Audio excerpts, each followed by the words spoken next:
A McDonnell Douglas MD-82, carrying a group of tourists on their way back home, suddenly began plunging sharply from the sky midway through its journey. The aircraft was descending at a terrifying rate of 12,000 feet per minute. This is what is known about the events.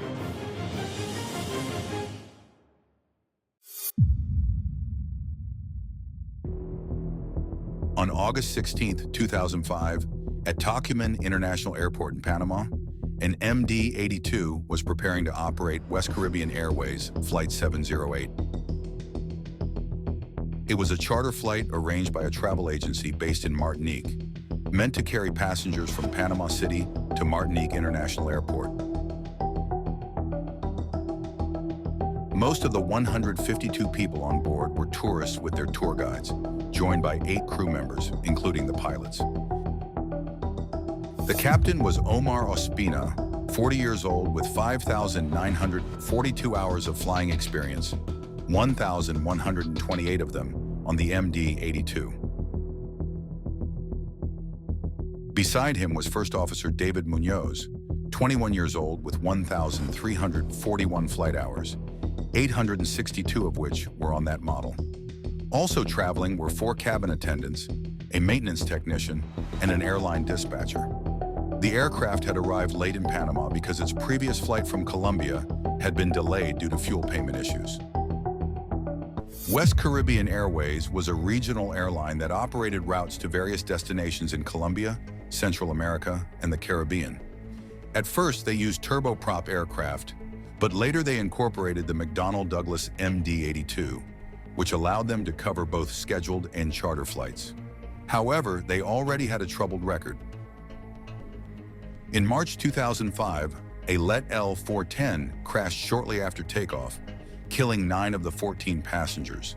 The investigation revealed an engine failure combined with the pilot's failure to properly apply procedures, which led to loss of control. After this accident, Colombian authorities fined the airline twice, first for overloading an aircraft and then for violations related to crew rest rules, insufficient training, and inconsistent maintenance records.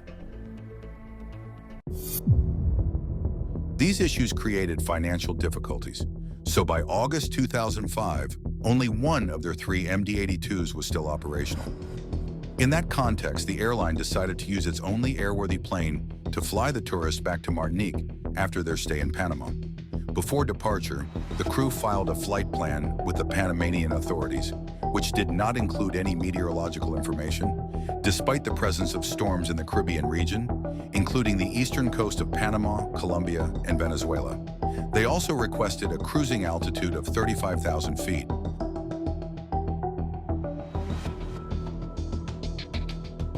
Higher than what the MD-82 could safely maintain given its weight and configuration.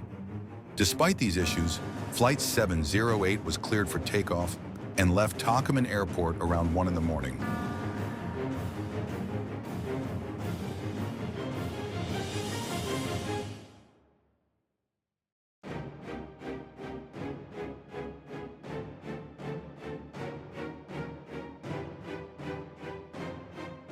The aircraft, 18 years and 3 months old, had made its first flight on September 11, 1986, and was delivered to Continental Airlines on November 4th of that same year, operating with them until 2001. It was equipped with 2 Pratt & Whitney JT-8D engines. As the flight climbed to its initial altitude of 31,000 feet,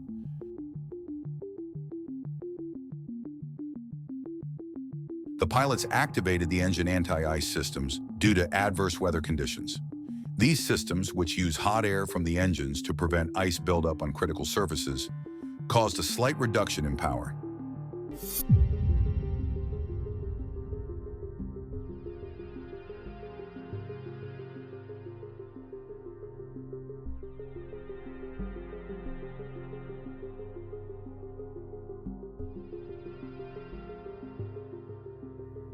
At 1:39 a.m., air traffic control cleared the flight to climb to 33,000 feet. With anti-ice on and the aircraft's weight at that time, the engines did not have enough power to sustain the new altitude, something that could have been verified in the performance tables of the flight manual, but apparently was not.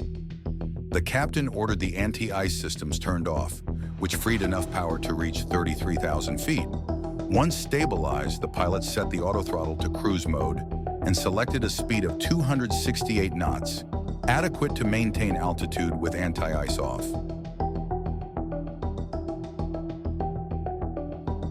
At 1:48, worried again about icing, the pilots reactivated the anti-ice systems.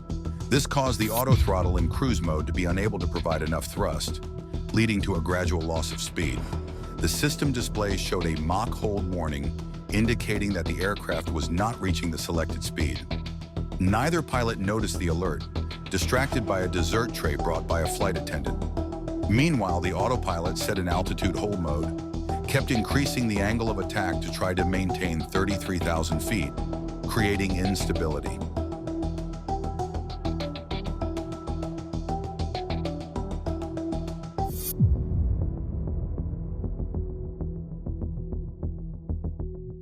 At 1:52 a.m., the pilots tried switching the anti-ice off again and changed the autothrottle to climb mode, hoping to gain extra thrust.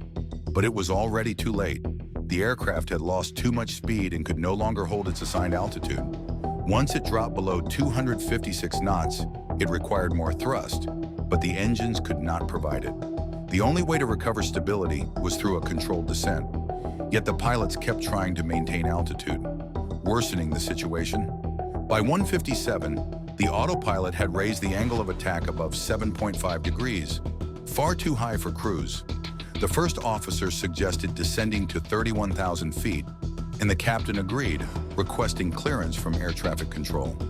However, as they began the descent, speed kept dropping, and the angle of attack continued to rise, pushing the aircraft closer to a stall. An updraft further increased the angle of attack, and turbulence reduced engine performance, triggering the imminent stall warning. The first officer urgently warned the captain, but he misinterpreted the issue as a power problem rather than an aerodynamic one. He asked the co-pilot to request a lower altitude from ATC, believing that would solve it. The aircraft was already in a full stall, descending at 5,000 feet per minute. The pilots failed to apply any recovery procedure, and the captain even pitched the nose up with the stabilizer, driving the plane into a deep stall, an unrecoverable state typical of T-tail aircraft, where the wings block airflow to the elevators, making pitch control impossible. In the cockpit, the crew remained paralyzed as the jet plummeted. At 2 a.m.,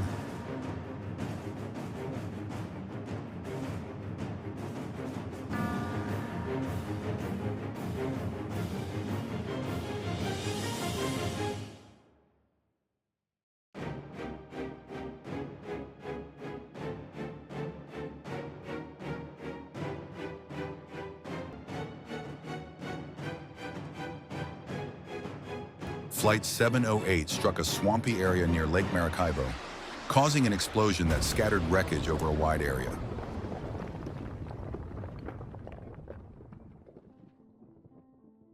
The Venezuelan Civil Aviation Accident Investigation Board determined that the aircraft reached a critical state due to a combination of performance and flight condition factors, completely losing its ability to stay airborne.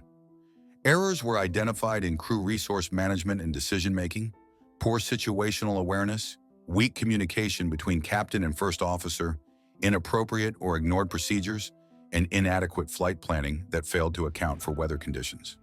The late and mistaken interpretation of available power contributed to the tragedy. As a result, all 160 people on board were killed instantly. The accident was attributed to a chain of human errors and faulty decisions, compounded by the aircraft's performance limits and failure to follow safety protocols. Ate its first flight on September 11, 1986, and was delivered to Continental Airlines on November 4th of that same year, operating with them until 2001. It was equipped with two Pratt & Whitney JT-8D engines. As the flight climbed to its initial altitude of 31,000 feet, the pilots activated the engine anti-ice systems due to adverse weather conditions. These systems, which use hot air from the engines to prevent ice buildup on critical surfaces, caused a slight reduction in power. At 1:39 a.m., air traffic control cleared the flight to climb to 33,000 feet. With anti-ice on and the aircraft's weight at that time, The engines did not have enough power to sustain the new altitude, something that could have been verified in the performance tables of the flight manual, but apparently was not. The captain ordered the anti-ice systems turned off, which freed enough power to reach 33,000 feet. Once stabilized, the pilot set the auto throttle to cruise mode and selected a speed of 268 knots, adequate to maintain altitude with anti-ice off. At 1:48, worried again about icing, the pilots reactivated the anti-ice systems. This caused the auto throttle in cruise mode to be unable to provide enough thrust, leading to a gradual loss of speed. The system display showed a Mach hold warning, indicating that the aircraft was not reaching the selected speed. Neither pilot noticed the alert, distracted by a dessert tray brought by a flight attendant. Meanwhile, the autopilot, set in altitude hold mode, kept increasing the angle of attack to try to maintain 33,000 feet, creating instability.